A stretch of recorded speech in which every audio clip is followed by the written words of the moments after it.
your activity of the month for September. Can you believe we are in the fall already? Last month we gave you an activity that really helped your participants in your group find a way to express who they are as an individual.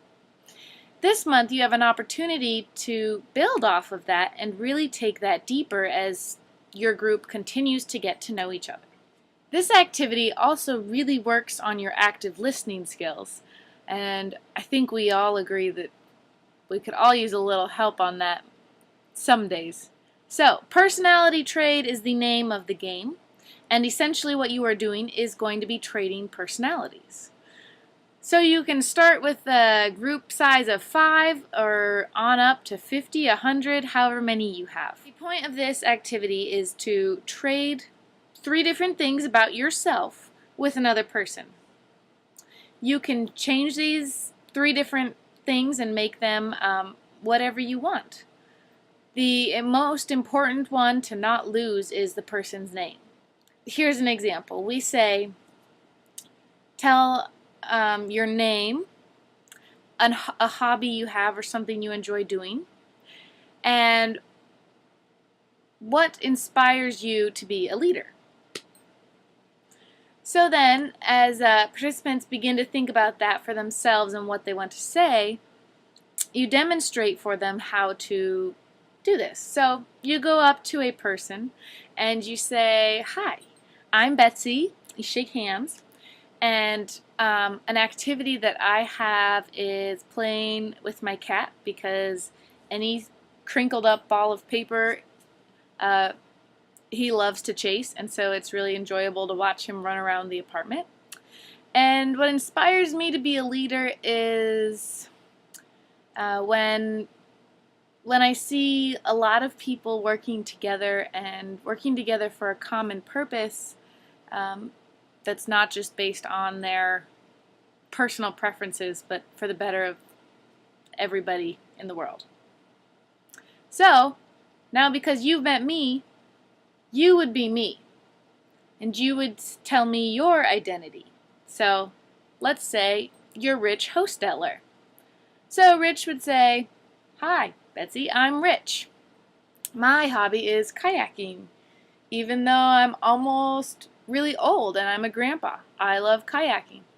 And what inspires me to be a leader is when I see a lot of people having fun and doing things with a purpose."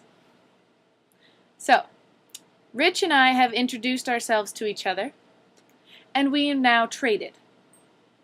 So the next person I go to, I am not Betsy, I'm Rich. And the next person Rich goes to is not Rich, he's Betsy. So I need to remember what Rich says and deliver that to the next person as if I were Rich. So I need to say Rich's name, I need to say Rich's hobby, and I need to say Rich's reasons for being inspired to be a leader. He has to do the same thing with me, with my name, with my hobby, and my reasons for being inspired to be a leader.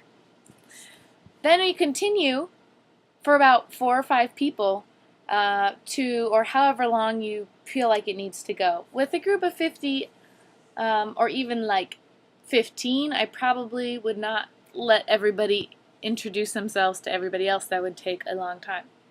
So go like 4 or 5 rounds and then pull everybody together and see how it works. So every time you talk to somebody, you give up the identity you had and you take on the one that they had, and they do the same as well. When you're all done, be sure to make a circle and talk about it a little bit. If you have a big group of 20 or more, maybe do a couple circles. And in that circle, really make sure that you ask people, did anybody get dropped? Did anybody have different hobbies at the end of this than they started with?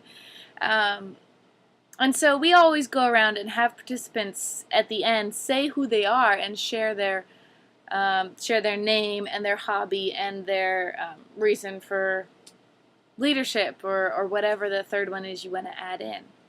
it's also really important for people to correct it and say, well, this is actually who I am, and for us to listen to that. It's also important to notice if anybody's names accidentally got dropped. So make sure you get everybody's name in the space, out in the space. And if somebody's name did get dropped, have them share with the group what they started with, what their answers to the questions were. It's a lot of fun. Takes maybe 15 minutes. No props needed. You can do it anywhere. Hope you enjoy it, and we'll see you in October.